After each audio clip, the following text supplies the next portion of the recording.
ask biologists themselves and be like, so what's your definition of life? And they'd just be like, well,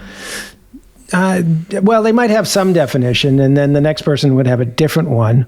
Or more often, they would just want to like answer the question, be like, oh, I just study pythons. Like, that's what really fascinated me. And maybe that's what made me sort of quip about, astronomers having it more easy. Like, all these people study the same thing. They all study life, and they either don't know how to define it, or they come up with definitions that are pretty different from each other. And I found that has really stuck with me. And eventually, I just sort of felt like I need to dive deep into this. Any sufficiently advanced technology is indistinguishable from magic.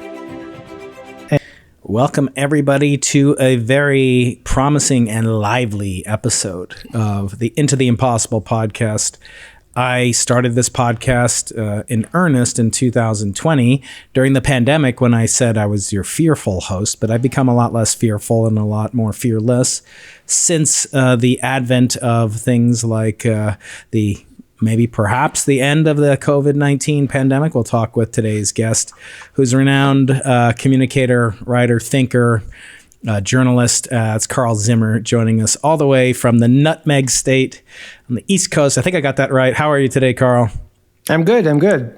It's great to meet you. And today we're talking about your latest book, your most recent book, Life's Edge, which kept me on the edge of my seat for a variety of reasons. And it's somewhat remarkable to me that perhaps of all the authors who have graced, me with their presence on this podcast, this book has perhaps the highest number of intersectional networking nodes with people both located here in San Diego, or former guests of the podcast, or folks that we did not get on the podcast because they passed away, and other sort of assorted connections that really makes this conversation unique. But I always like to have my author guests go through an exercise, which you're not supposed to do, but we don't have anything else to go on if we have not encountered your work, and that's to judge your book by its cover. Carl, I want to ask you, what is the genesis, the origin story of the title of the book, the illustration, and I always find the subtitle fascinating. And as I said, you can't say my publisher forced me to do it. Oh, this is all mine. I'm happy to say. I mean, sometimes my editor, Stephen Morrow Dutton, is very good with titles and so on. So if it's not working out for me, I know he'll have my back. But this time around, Life's Edge. I think what I wanted to convey with that was that we have this idea of life being a thing, and there's sort of a border between life and whatever isn't life, whether it's life and death or living things and inanimate things. And I wanted to, in a way, I'm sort of playing with that there's this edge, like it's sharp. And I wanted to sort of make the point that it's actually not, and it's very hard to find, and you can get kind of lost looking for it. And that sort of leads to the subtitle, which is this search for what it means to be alive, because that really has been a struggle for centuries, and it's one that I think biologists themselves sometimes don't even really acknowledge just how much of a struggle it has been and how much longer there is to go. And we were trying to figure out like what would be a good thing to put on the cover, and there are lots of critters that I talk about in the book, lots of cool things. And weird things, and we settled on a picture. I'm just going to hold it up here to show you. This is this strange rainbow-colored blob. This is a brain organoid. It was started from a volunteer who provided skin cells, and then biologists actually at the University of California, San Diego, coaxed that skin cell with some chemicals through a series of steps and developments to become a neuron, a brain cell. And not just any brain cell, but the kind of early brain cell that would form in an embryo, which then multiplied and grew into something like a brain. And so one of the names that people give this thing is a brain organoid. And it sits there in a bath of chemicals. The neurons release electrical signals. And, there are these deep questions that something like that creates. I mean, these things have only been around for a few years, but, they can grow to maybe the size of a sugar cube, a sand grain, maybe even a little bigger, getting towards rice grain size. Are they alive? Are they living things? When we think about ourselves as being alive, we really think about it in terms of our brain, of course I'm alive because I'm conscious. We actually have come to define death by brain death. So here you have this thing that's made of human brain cells that behaves very much like a human brain. It's not connected to a human body. But the cells metabolize and they can divide. So what is it? Is it alive? I think that would be a very hard thing, a question to answer. And I look at other of these hard cases in the book. Yeah, the book is really sort of the exploration of the edge, of the boundary between living and non-living. And I always find those things get us into trouble, when things are kind of ambiguous. The human mind, as you point out in the book, is not so simple to really model or predict even. And now with the advent of large language models and chat GPT type things, and past guest on the show, Max Tegmark, has made the argument that life 3.0 is really basically here and will be abundant and perhaps supersede life 2.0. I think we're like 2.1 in his cognition scheme. But yes, the brain organoid was a fascinating episode with my colleague Alison Motri. We did a conversation. I've solicited a question for you from him, which we will talk about.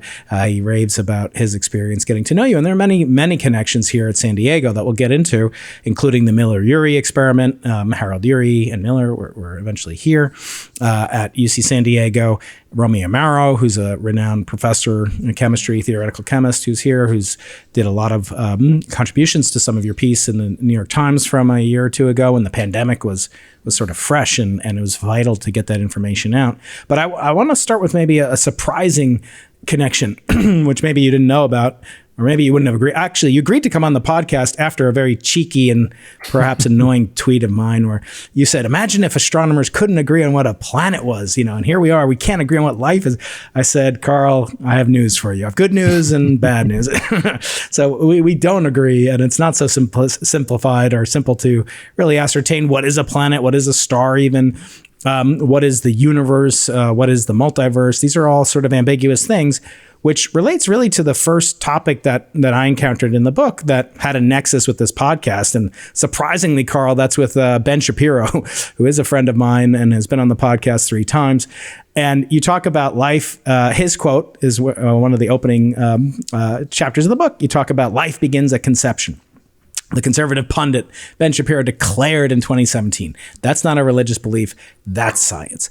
And I want to ask about that because I think these essence of some of the polarization that we suffer in science and society is because of the difficulty the human mind has with ambiguous states. So Schrodinger type states, and Schrodinger will play a big role in this podcast, as you undoubtedly are aware.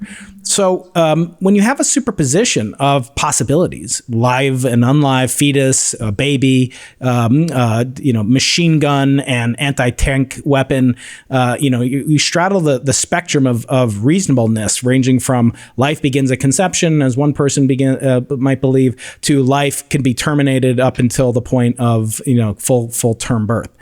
So what do you think is that sort of border? I mean, is it something that we're fundamentally doomed to never really be able to resolve because of the ambiguity in these matters? In other words, because the human brain is so bad at dealing between things that aren't, exactly black and white. Is that part of the difficulty, or is it deeper than that in the definition of what life is? Just a quick pause to ask you for a small favor. While my thumb is occupied with old Albert on it, yours is presumably freed up to leave a thumbs up on this video. It really helps me a lot with the good old-fashioned YouTube algorithm. Thanks a lot. Now back to the video. Well, I think in the case that you provided, I think the problem, I think one of the fundamental problems with these sorts of slogans like "life begins at conception" is like, I've looked, like, it's very difficult to actually like figure out what people mean when they say that. There are, as I explained in the book, hundreds of definitions of life, but I never actually hear somebody actually like really, it's hard to find anyone lay it out, what they really mean when they say that life begins at conception. Because, and you know, if, you know, there are plenty of ways in which you can think about life that would not mean the beginning of conception, because the cells that gave rise to that zygote were themselves alive. Now, one may want to say, well, there's something special about that life, but now all of a sudden we're in a different ballgame. I mean, that's different than saying life begins. It's saying, well, this special life begins. Or when I say life, I mean this, you know. So I don't think, you know, so saying life begins at conception is a catchy slogan, but if you really try to analyze it, it falls apart. And you know, as a society, you know, as a democracy, we need to come to agreements about these things, and agreements with people we may disagree with. There is, you know, I think it's telling that, you know, we have ended up with, you know, I'd say a fair agreement about, you know, talking about life and when it ends. You know, the idea of brain death it's, you know, in the history of understanding life, it's pretty recent. It really only started to emerge in the 1960s. And it emerged because of technology. It wasn't because of some philosophical issue or so on. It was basically that there were ventilators that could keep people, their heart still beating when otherwise they would have been dead. And transplant surgeons were figuring out how to save people's lives by giving them transplants. And they sort of felt like, you know, we need to, like, you know, for the good of everybody here, we need to figure out what we mean to say that someone is still alive or someone is dead. And that definition, you know, that was hashed out very clearly, explicitly, with philosophers and bioethicists and so on. And, you know, that definition is brain death. Now, that can be controversial sometimes. And I write in the book about, you know, you know, there have been cases where people are like, no, I don't want to accept this. And I don't want to accept what the state of California says is dead. Right. But it's nothing compared to the conflict over the beginning of you know, when we talk about embryos and fetuses. Yeah, and that kind of, you know, is a hybrid of a hybrid or a superposition, because you're dealing with life, and then on abortion you're dealing with the, you know, the potential termination of a life, or potential life. The potential termination of a potential life, but in you know, in terms of, you know, but I mean, just to point out how complicated this all is. Yeah. What do we mean by a potential life? You just use that phrase as if we all know what it means and we all agree on what that means. And I would just say, like, we all need to, like, stop and really think more carefully about these things, because it is a lot more slippery than we may appreciate, and it's getting more slippery. And so this actually brings us back to those brain organoids. You know, because you know, just as technology has, you know, created a new challenge in terms of understanding when life ends, in terms of, brain death, ventilators, transplantation, and so on. Technology has made it possible to start creating organoids. So, these are just like from skin cells, as I said. So every one of your skin cells has this potential life.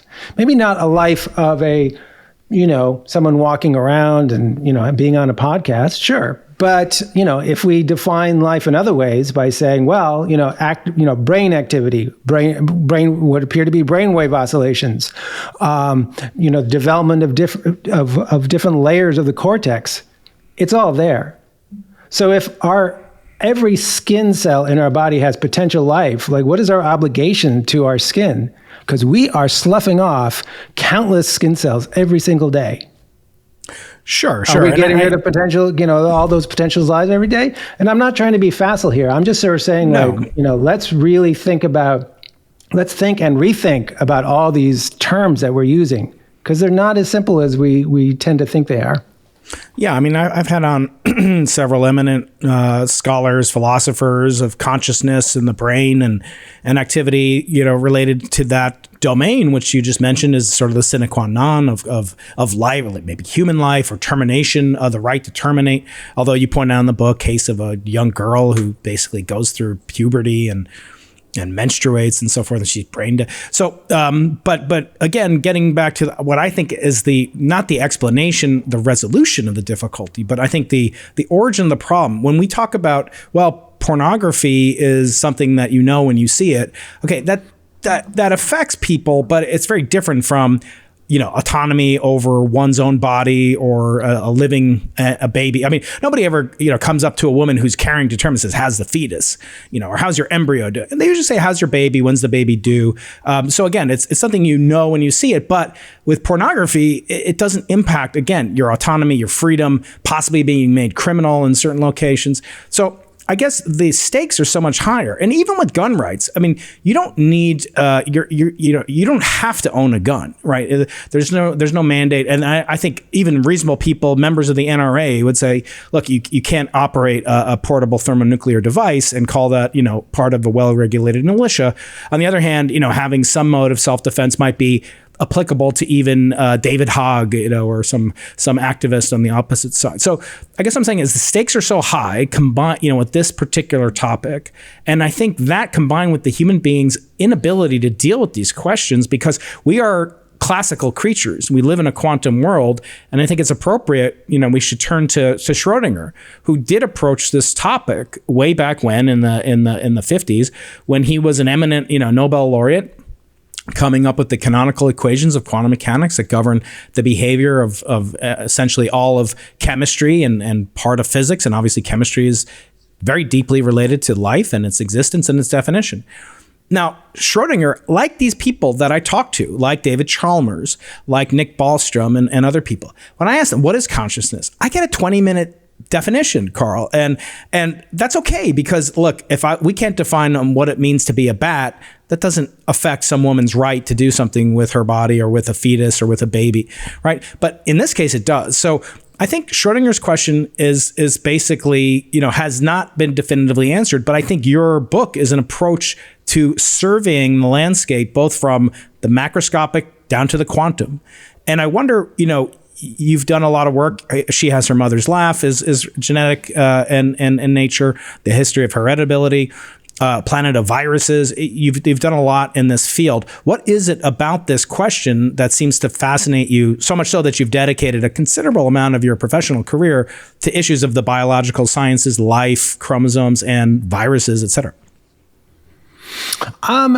So I started out as a journalist at a magazine called Discover, and I was just an assistant editor there, doing some copy editing and some fact checking, and then they let me start to write little articles, and I would write about all sorts of different things because, we couldn't be, too precious about what we would or wouldn't write about. Right. So I was writing about physics and, technology and astronomy and all sorts of stuff. And I was enjoying all of it. But it just felt like when I would write about biology, I would just be reading a study and I'd say like, wait, what? Like, really? Like this exists? Or this is how this works? Like I would just continually be surprised. Like, every week there would be at least one thing that just blew my mind. And so once I was at the point where I could kind of gravitate towards, when I wanted to write about features at Discover and then working with other magazines like National Geographic or The Atlantic, biology was really what I wanted to write about. And you could also just write about so much, and yet it was all interconnected in interesting ways, most importantly through evolution, that, this principle just helps you to understand how everything. There are these themes to how living things work. And not only that, but it all comes from the same common ancestors. And I've had the luxury of, I started in the 90s. And so I didn't realize it, but I was going to be riding this wave of the modern science of genomics, of molecular biology, which just like took us down to this incredible level of detail that I really couldn't imagine before. I'm writing stories now that are regularly about, like people who are analyzing, the genomes of hundreds of different species in one study. And that's just standard. Like there's so much information and the insights are really profound. But, along the way, I have to say that every now and then I'd be like, oh, okay, like clearly like what really, I'm interested in is life. Okay. What exactly am I writing about? And, I had read Schrodinger and, and other things, but, then I would start to think like, well, have people really sorted this out very well? And I would ask biologists themselves and be like, so what's your definition of life? And, I'd be talking to someone who studies pythons or somebody who studies crabs or somebody who studies Venus flytraps. And they'd just be like, well, they might have some definition. And then the next person would have a different one. Or more often, they would just really not want to like answer the question, be like, oh, I just study pythons. And so that's what really fascinated me. And maybe that's what made me sort of quip about, astronomers having it more easy. Like all these people study the same thing. They all study life and they either don't know how to define it or they come up with definitions that are pretty different from each other. And I found that that has really stuck with me. And eventually I just sort of felt like I need to dive deep into this. And it was so interesting to see how long of a history there's been to this and how the struggles that people have today in the 21st century they echo things in the 1800s, the 1700s, the 1600s. This is a long struggle and we're not done with it. Yeah. And I wonder how much of that is driven by, something I call the academic media hype complex, which is that, that we researchers need to depend on funding sources, which depend on our ability to get results and drive research publications, or obtain funding, obtain students to work with us and collaborate with other researchers. And I wonder if your journalistic, kind of neck hairs ever really stand up on edge when you're dealing with people. I'll just say my friend Lee Cronin features very prominently in the book, and especially at the very end. I don't think it's a spoiler of the book's been out for a little while. Yeah. And it's not like I'm revealing, who done it, but his assembly theory. And he was asked famously, and my audience would be quite annoyed at me if I didn't at least, press you on your opinions about it. But they've pressed me on, why is it that he said in 2010 at his TED Talk that, life would be created in the lab in the next 22 months or whatever he said. And here we are, 13 years later and we can't seem to come up with it. I wonder, what do you believe is the job of a journalist, communicating to the public or a popular science author, both of which careers you've enjoyed. What role do you have to sort of call out like this doesn't really? I mean, you guys have been saying similar things, as you said, for decades now, and this is true in the alien extraterrestrial intelligence hunting field that I'm tangentially involved with at times. So at what point do you ever inject yourself into the story? You do a lot of this is like a memoir, this book in a part. You're doing experiments, you're creating compounds, you're meeting with faculty here in California and elsewhere. What is your responsibility as a journalist or on a mission in a popular science book to maybe expose and call out BS when you see it? Do you ever have that as a conflict? I don't see it as a conflict. I see it as, one of the jobs that science writers and journalists more generally should do. I think that, when writing about science, the challenge is that there's a lot of work to be done to explain the ideas and the experiments, the research, the concepts in these areas like that. That takes a lot of work and a lot of space. And so, but, at the same time, I think it is important, if people are trying to, hype up the stuff that they're doing to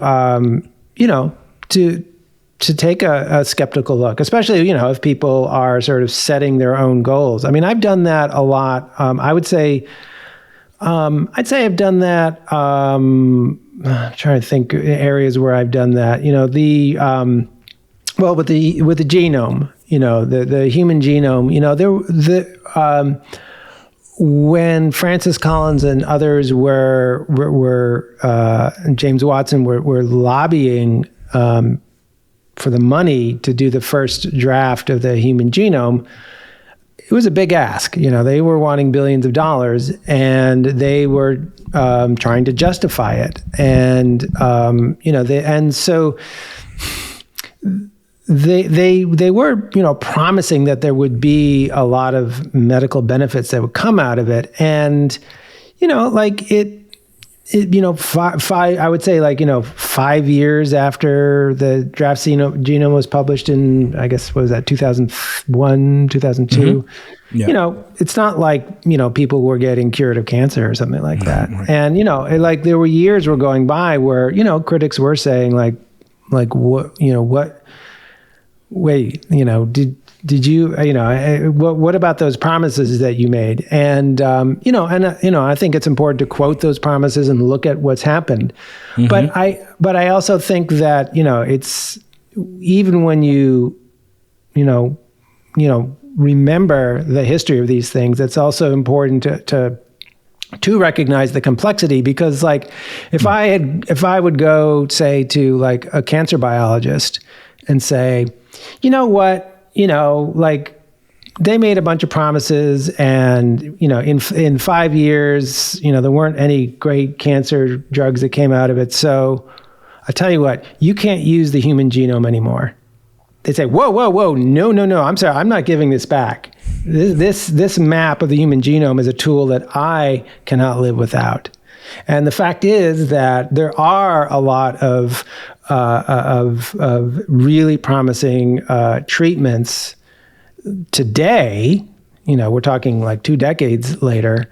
Where the human, having that map of the human genome was just essential. It just was. Mm-hmm. So if you were expecting things in 5 years and you started getting them in 20. What is that? I don't think that. I think it would be wrong to say it was a complete waste. It wasn't. It just, there is a contrast between people's expectations when the project started and how things really played out. Right. On the hype side, you feature a lot of very interesting anecdotes that I've drawn upon many times in my career, both to illustrate the kind of nexus between, promotion and publication, and scientific research and funding. And one of those is very famous because it appears in the movie Contact, featuring past guest Avatar Jill Tarter, played by Jodie Foster.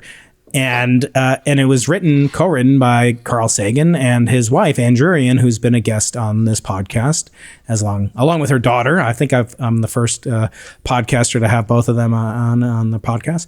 And when we discussed that particular movie, there's a scene in there where Bill Clinton is on the White House lawn. He's talking about how revolutionary this discovery of the signal from alien extraterrestrial intelligence is. Now, of course, that wasn't real, but the actual footage is real. And he's really talking about the discovery of these microbes found on a meteorite that landed in Antarctica, where I've been twice. And that discovery, and you go through it. So here's a meteorite. And by the way, if you have a .edu email address, you sign up for my mailing list, and I will send you a meteorite. That's briankeating.com/list, because I love distributing materials. But it was kind of bespeaks of not the origin of life itself, but the origin of life perhaps on Earth, or some form of life coming from Mars. And I like to point out that it took a very long time, and was really, if you survey even scientists and you say, what's the status of the proof or dispositiveness of the Allen Hills meteorite in terms of life on for Martian microbes, and even scientists will tell me that it could be still, hasn't been definitively ruled out. It was published in Science, as you point out. It was leaked, and then Clinton talked about it. Dan Golden used it as motivation to get more funding for NASA's nascent astrobiology. The point is, a lot of people in the public never know the inside baseball unless they read this book, or have seen, in other formats. So what obligation do you think a scientist has, to maintain a budget for publicization of retractions, and sort of to come clean about this? I'm thinking also of the discovery of arsenic life, also published in Science, also shown not to be replicable. These are huge things, and it impacts the public's understanding. So do you think scientists should, I've called for scientists to maintain some PR budget for retractions as sort of a lockbox. What do you think? How do you think we can handle this so that the public is not left with a sense of mistrust of what scientists actually do? Well, the arsenic life example is a really interesting one. I mean, that was a case where people had found bacteria in a lake in California that seemed to be using arsenic to build their DNA, which would really just be something that we have never seen before. I remember that hype was really kind of mind blowing from the journal and from NASA, and they were just ready to launch with it. And but there were.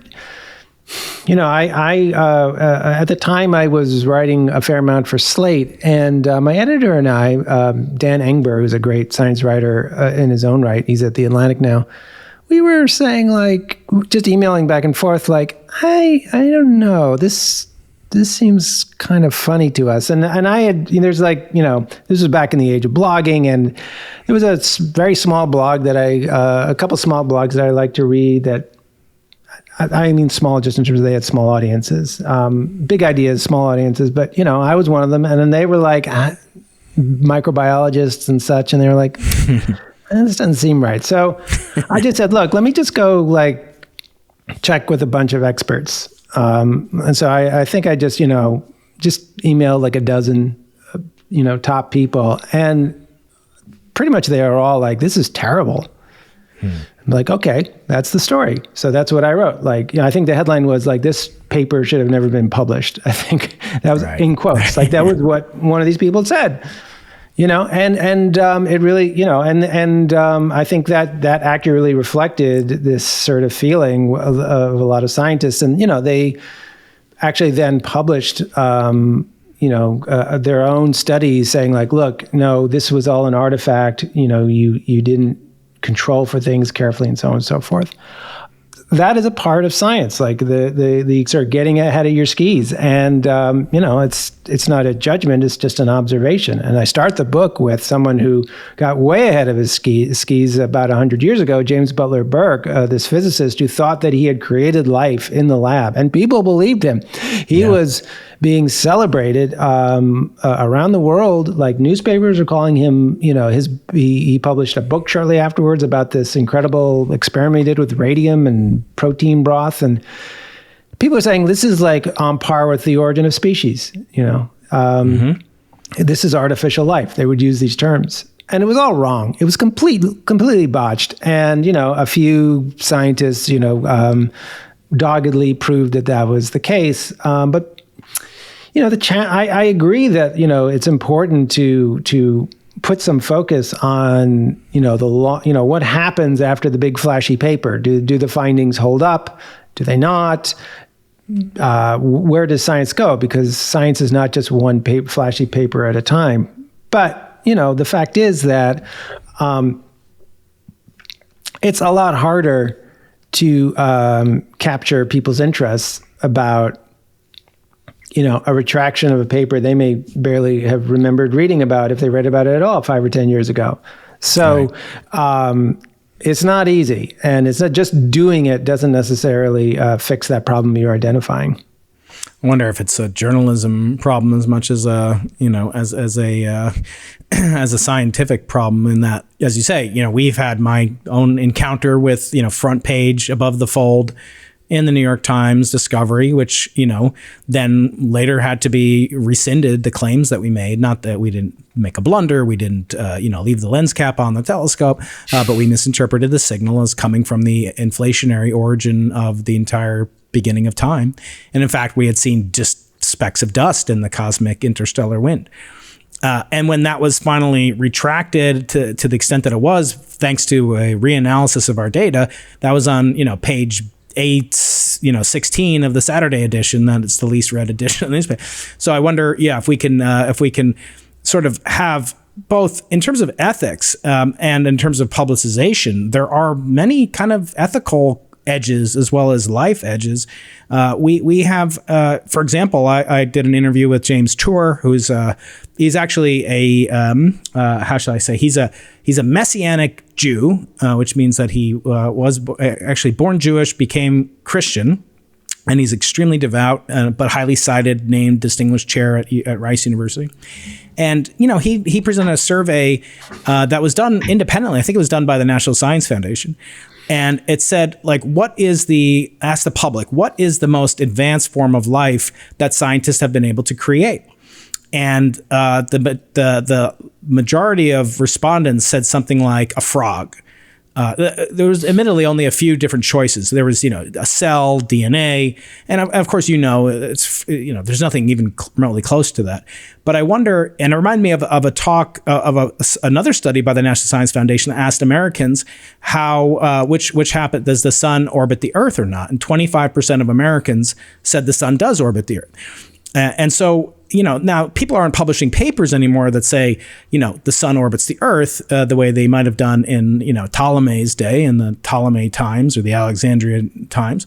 But people like La Jolla denizen Craig Ventnor, who's, I don't believe he makes an appearance in this book, maybe didn't, but he'll come out and say, well, he created artificial life, the first artificial life. And even closer to home is the case of the Miller-Urey experiment. Because if you ask people, even scientifically well-inclined people, people I've had on the podcast, they'll say that the Miller-Urey experiment, definitively showed that we could create, if not DNA, precursors to DNA. And as you point out, it's really not true, right? So how do we combat that? Because I think the light of truth, should be most prominent, and we should come clean about what we are able to do, such that when we do make life in the lab or do discover extraterrestrial, that people will be appropriately appreciative of it. So I don't know if there's really a question there, but I'd love to hear your take on it. Like, what do we make of the very, very large incentivization to make these bold claims, and the lingering aftertaste in the public that may redound to the detriment of the public? Well, I do think that a big challenge with all this is just that there's just a lot of science that gets done, and it's hard to, we come up with these sort of shorthands to remember what's going on. If you talk to, certainly in my experience, like talking to scientists, like if we move out of their field of expertise, they're kind of, starting to get a little fuzzy on things as well. And I don't begrudge them. I mean, it's challenging. And I think that we just, I think the way that the human mind works is to go from like, okay, here's this interesting but complicated set of results, to being like, oh, okay, here's this quick, simple story. And I'll remember that instead, I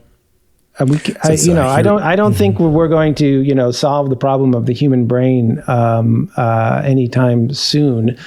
But I think that if you're bringing up like fundamental things about the sun and so on, like I don't see a place for like journalists to be like, the way that news works just makes it difficult to address those sort of fundamental issues. I mean, there's another number, I think it's maybe the same survey that you looked at, one that really caught my eyes, that actually the majority of people think that electrons are bigger than atoms. I mean, that's like a majority. And I'm like, that's interesting, because I have no idea why people would think that. But most people do, and most Americans who are surveyed at least. And, we're not going to, like the format of news is not such that we will like have a headline saying like, newsflash, electrons are smaller than atoms. Like that's not going to work. The best that I can think of is, just a redoubling, an emphasis on, better science education, from kindergarten through high school. Like I keep coming back to that. Most people are not science PhDs. Most people don't even take a college science class. This is where our focus needs to be. Yeah, just a quick closing anecdote about that survey about the sun orbiting the Earth. So I cited that statistic on the occasion of Galileo's 450th birthday, I believe it was. And at his actual final resting place / prison in Arcetri, Italy, outside of Florence, and there was a crowd of astronomers gathered there. And I said, at first I showed the statistic because it was it was kind of pertinent. It said 25% of Americans believe that the sun orbits the Earth, and all the Italians, oh, stupid American. And I said, but guess what? And then I changed, and I showed them the European Research Council did the same survey, and 33% of Europeans believe that. So they're really not in a position to judge us Americans. One of the best, most enjoyable parts as a physicist was the kind of delineation and the history of how physics has really informed biology. And I wonder if you could comment on that. What were some of the surprising things you learned about? I didn't really realize, Delabruck. I obviously knew Schrodinger, but Delabruck, obviously Lisa Meitner was an X-ray crystallographer. I believe Watson was also trained as a physicist. Crick was trained as a physicist, perhaps. There are many, many crossovers between physics, which is reputed to be the science of the 20th century, and biology, which is reputed to be the science of the 21st century. So what were some of the surprising findings and learnings that you encountered along the way of writing this book? I think it was very interesting to kind of get into the perspective of people like Delbruck and Schrodinger and these other physicists who were and Crick. I mean, they're looking at you and you just thinking from their perspective as people looking at life, and from their experience, studying radioactivity, studying quantum physics, and so on, and saying like, okay, like quantum physics. I think I get quantum physics, but life, okay, that's weird. And I want to like think about life as, so, and they were, it's very different than the sort of the main sort of trunk of the main channel of the history of biology, where you had naturalists. You had starting with Aristotle, just splashing around lagoons and dissecting aquatic creatures and so on. All the way on through Linnaeus, marching around in Lapland and capturing every living thing he could find. So that. Obviously biology has taken in all of the tools of physics and a lot of the concepts of physics at a kind of a lower level, in the sense of obviously thank you physics for the electron microscope. Thank you for cryo-EM.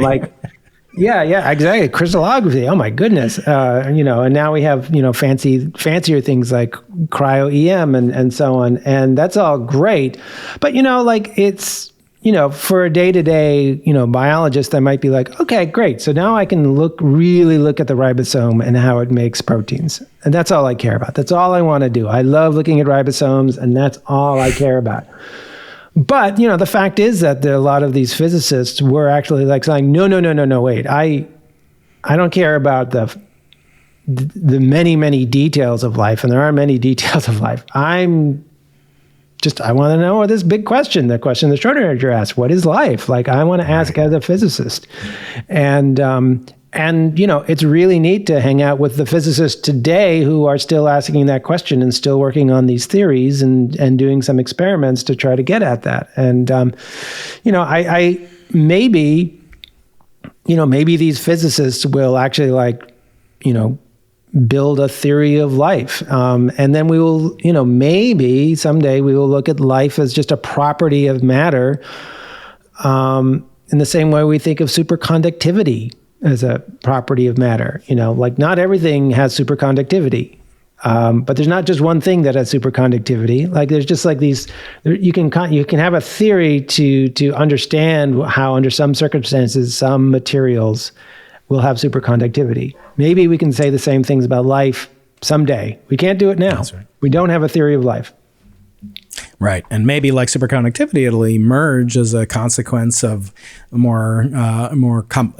deeper complexity that's hard to understand by merely breaking it into the sum of its parts. I wonder, as we're coming up on the hour, and I have several questions from the audience, and also my existential questions that I love to ask my guests, if you're willing to answer one or two of those.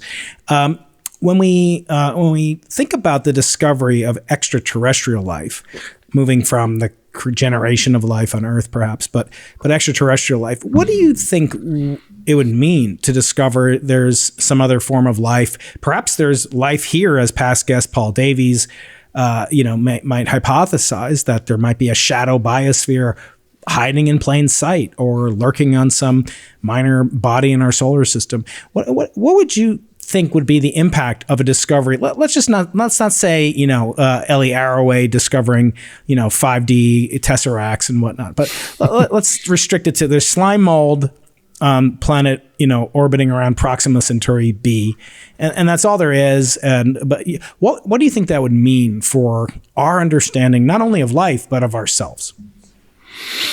Well, scientifically, I think it would be a huge deal because either it will be a lot like life as we know it, or it will completely expand our concept of what it means to be alive. All of life on Earth is kind of boring in the sense that it's all, DNA. As far as speak for yourself, you've never babysat my kids, Carl. Well, there might be interesting extensions. Yeah, no. I mean boring. Just not in the phenotype, but when you get down to the genotype, when you get down to those molecules that are carrying on life through the generations, it's all DNA, and it's the code is pretty much the same. So it would be amazing, as Paul Davies has suggested, maybe there's RNA life that's lurking, in the tiny pores of rocks where DNA life can't go and eat it, maybe. Or a fifth base or something, a fifth base, right. Z. Yeah. Right. But, but I think what's interesting is that it's been interesting to look at the work at how astronomers have been looking at and discovering exoplanets. And I think we kind of looked at our own solar system and said like, oh yeah, I guess we get planets, so it'll be just like this. Well, no, it's like it turns out like planets around other stars are kind of mind-blowing. They don't quite play by the rules we thought the planets played by, so you just have these huge planets right next to their sun, or you'd have just planets going around dead stars, or just all sorts of stuff. And so it would be exciting if life elsewhere in the universe challenged us that way. Even if it doesn't, just finding it would be amazing. But I think that to a culture that has where we watch science fiction movies and the aliens are all bearing a very striking resemblance to Hollywood extras. It's like I think bigger foreheads. I just think people might feel. I hope people will be able to feel some of the excitement that scientists will feel, even if it's just slime molds or bacteria. I still think that will be things like that. Single-celled life will be amazing if it's out there. Maybe it's not. Right. Yeah, my basic prediction is that we won't find intelligent life because simply the argument always goes, as made by Carl Sagan and Andrean in that Apocalypse book, Contact, where they say, if there's not life out there, it's an awful waste of space. But, Carl, I've been to Antarctica twice, to the South Pole even. And, Antarctica is 1/7 of the Earth's space in terms of continental shelf. And there's not much life there. There are a couple penguins near the ocean, some seals. There aren't even very many microbes, and certainly not a lot of flora. And so just saying that there is, a surface area on other planets, perhaps, which is undoubtedly true, has no bearing on whether or not it's probabilistic. And in fact, I'll run this argument by you. Tell me what you make of it. It's not something I'm really an expert in. But the fact that we haven't really we certainly haven't discovered life in our solar system outside of Earth. We've set in the thin kind of veneer that covers the Earth's surface. There are tardigrades that float around, I guess, but that's about it. And yet the Earth has been exchanging material, just like the Allen Hills meteorite came from Mars.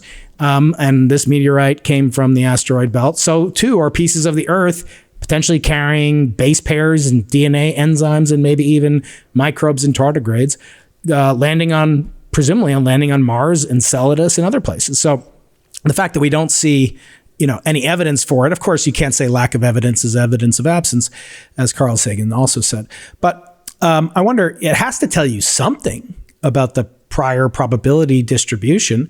The fact that, if you did see some form of life, you'd say, okay, it is. Once life gets started anywhere in a solar system, it immediately spreads. That can't be true, because we don't see it anywhere else but Earth. So anyway, you can react to that if you choose, but I have a series of audience questions that I'd love to also ask you. Well, we haven't looked all that hard for life, put it that way. I mean, we could have potentially contaminated Mars already with our spacecraft, but we don't know yet, because it's not as if there's a microbiologist up there who is doing the kind of research to find those things. There could be subterranean life in Mars, and we have, our probes have not yet really done the work to find it. They found some odd plumes of methane that might or might not be life. We don't know, but there's, as you say, on Earth, we have Antarctica, we have the oceans, which we've barely explored, you're not going to, if you've never seen a blue whale and you go take a swim and you don't see a blue whale, that doesn't mean that blue whales aren't out there. Right. Or a giant kelp ball like you encounter here in La Jolla Shores at the very outset of the book. Okay. Some questions, if you would give me your forbearance to ask of you. So sure. I asked our friend Alison Motry, who Reminder, we did a podcast with him in studio here at UCSD a couple of months ago. And that title of that episode is to help his autistic son. He grows brains in space. A little bit of hype on my part, but it is true. He has a very personal mission, as you know, to conquer autism and to explore the deeper regions of the human brain. Allison says, oh, yes, I would love to hear from him if his concept of life has changed after he wrote the book and what he would call life now, even outside of Earth. Enjoy the conversation. He is very nice to talk to. Yeah. I was kind of, life concept agnostic before. I think I'm more so now. I think that the philosopher Carol Cleland, I think, really makes a very compelling case. I feel it more compelling now that it's just the wrong way. It's just the wrong way of going about understanding life. That scientists should be trying to find a theory that explains what we call life. It's fine if we sort of have placeholders for what life is, but life transcends all that. I feel that more so than ever, having worked on this book. Oh, good. And next, turning to a question tangentially related to a future guest on the podcast, hopefully, Professor Romy Amari here at UCSD. And that's your work on COVID. This is sort of a kind of update from the audience members. And then I have a follow-up. Sort of what is the best current thinking about the origin of COVID? You've written definitively about it in the New York Times and elsewhere. What do you think is the origin of we started off with like religion, so now we got to pivot to something very controversial. We won't get into anti-vaccination though, don't worry. But tell me, what is the best thinking, or perhaps your best understanding of how COVID in fact originated? Well, I mean, there has been, there's been a group of virologists who have studied, the emergence of viruses for a while, and they have published a couple papers in Science where they make the case that that there was a spillover, multiple spillovers at a market in Wuhan, and they marshal evidence just in terms of like distribution of samples in this marketplace and an analysis of the mutations in the virus.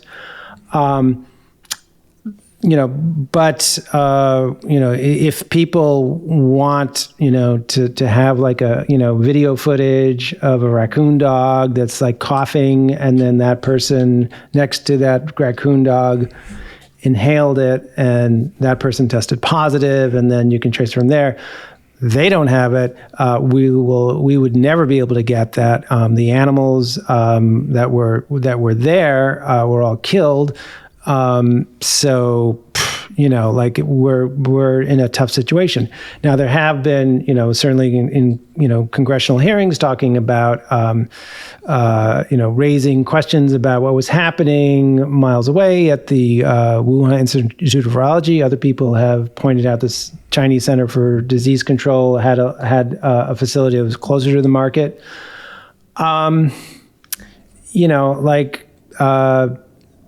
If somebody were to say like, okay, we have this, this lab data that shows that, here's this virus that was collected from, I don't know, let's say southern China, and it's the sequence of almost SARS-CoV-2, and then we did this to it, and that was the SARS-CoV-2 genome, then you could say, aha.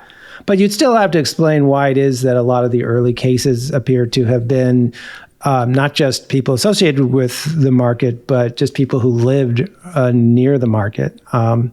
Those things have been challenged by people who say, "Oh, well, you can't trust those early cases." Well, that's what we've got so far. So, I'm sure this is not a satisfying answer for anybody. It shouldn't be, we could certainly stand with looking at more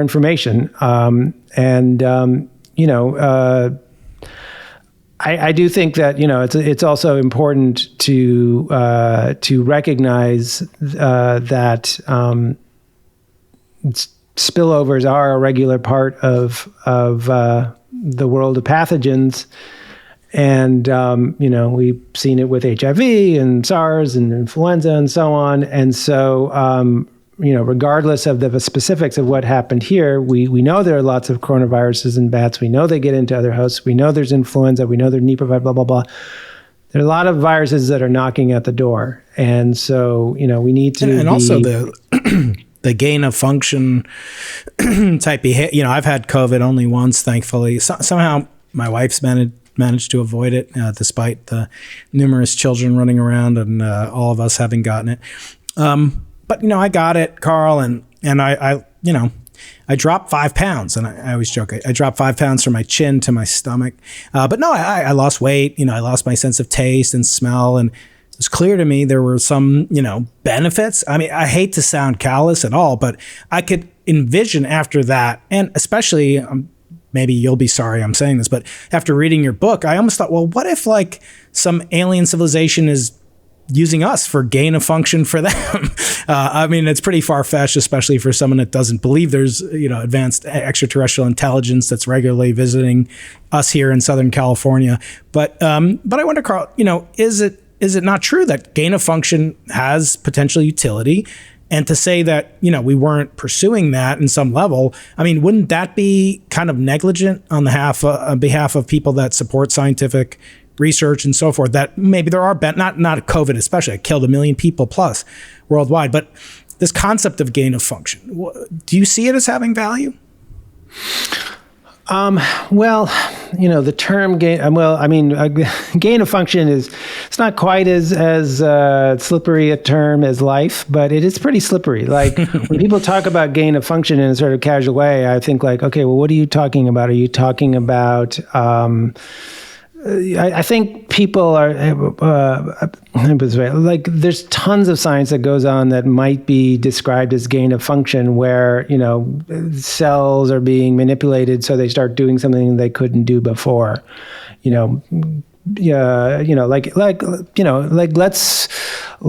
our insulin, where does our insulin come from? Our insulin largely comes from bacteria that were engineered with human insulin genes. That's where we get our insulin from. That's gain of function. If what you're saying is like, manipulating the genes of an organism so they can do something they couldn't do before. Bacteria were not making human insulin before. Now they make it in huge quantities. Now people wouldn't say like, oh, human insulin's a bad thing. They just think it's too expensive. That's the real controversy about it. The reason that we're not concerned about that is because we don't think that these bacteria are going to kill us all. However, in the 1970s, I write about this in my book, Microcosm, some people did think that those insulin bacteria were going to kill us all when they were first invented. They would get out of the fermentation tanks and they would put us all in diabetic comas. Like this was real arguments people were having. It didn't happen. So, so again, we have to really be careful about what we are talking about when we talk about gain of function.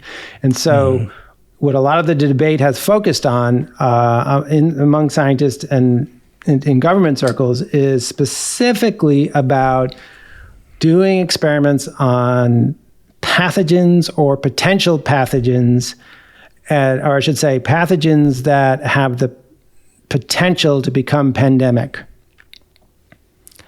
Which sounds more precise, but what do we mean by potential? Like, what is it like? How do you know in advance if something is going to become a pandemic or not? Mm-hmm. And so, I think that when people are outraged that anyone is doing any gain of function, I think they, I think they're not. I think they need to look more closely at all of the complexity of all this, and there are trade-offs here, and there are fundamental trade-offs here that I think we're just going to have to, make a call on in a democratic process and a real deliberation. Because on the one hand, we are very concerned about the I'm certainly concerned, and I think a lot of people are concerned about these strains of bird flu right now that are getting into a lot of people and a lot of mammals. And a few more mutations, and one of these things could really take off, and could be worse than COVID. And yet, we really like our best understanding of about the mutations that we should be concerned about. Actually, we know about them because somebody did real gain of function research on bird flu viruses back in like 2012, 2013. Their research freaked everyone out so much that we sort of had that's when the whole gain of function debate actually started, because there were people, scientists who were saying, what are you doing? You are trying, they were basically trying to make these bird flu so they could be transmissible between ferrets. And other scientists were saying like, whoa, we should not be making these things. Like, it's like evolution is already like, doing this. Why are we risking this? This ferret adapted flu could get out and make people sick. But, the fact remains that that research went forward and it told us a lot. We know a lot of what we know about in terms of the risks we are now facing with bird flu, we got from gain of function research. But it was terribly controversial, and a lot of scientists in the field thought it shouldn't have never been done. That is the real trade-off that we face. It's not a simple choice to be made. If we don't do gain of function research, there are going to be things we don't know about. Right. In principle, we could head off or develop vaccines in advance, and there's a lot of curative properties that could be invoked. But everything, a lot of people have said, well, look, it should never be done. It should be done, but it shouldn't be done on things that can lead to human pathogenic response. So, Carl, what are you working on now? You've done a lot in the genetic space. Can we entice you to write about what is a planet next, or what can we do to get you to move into the astronomical realm? I had a little taste of that as I was sort of coming out of my sort of 120% COVID coverage all the time. It was really nice to sort of, in the past year or so, to kind of start to branch out again into areas that I hadn't written about before. And, now that the James Webb Space Telescope is up and eye is open, it's fascinating. And, I'm understandably drawn to their work on planets and on possibly finding habitable planets. And I've written one piece on that, and I'm keeping an eye on that research, because I just think it's incredible to be alive when we have tools that can let us see those things for the first time. Yeah. So, Carl, I always end my conversations with a quote from Arthur C. Clarke, one of his many quotes. He's very quotable. One quote I love to quote to my department chair frequently is, for every expert, there's an equal and opposite expert. That usually shuts them up pretty quickly. But I'm going to ask you a different one to comment on the following statement made famous by Sir Arthur C. Clarke, that any sufficiently advanced technology is indistinguishable from magic. Now I'll ask you, if you look at the whole of human history, what is the most magical technology that human beings have ever been able to create?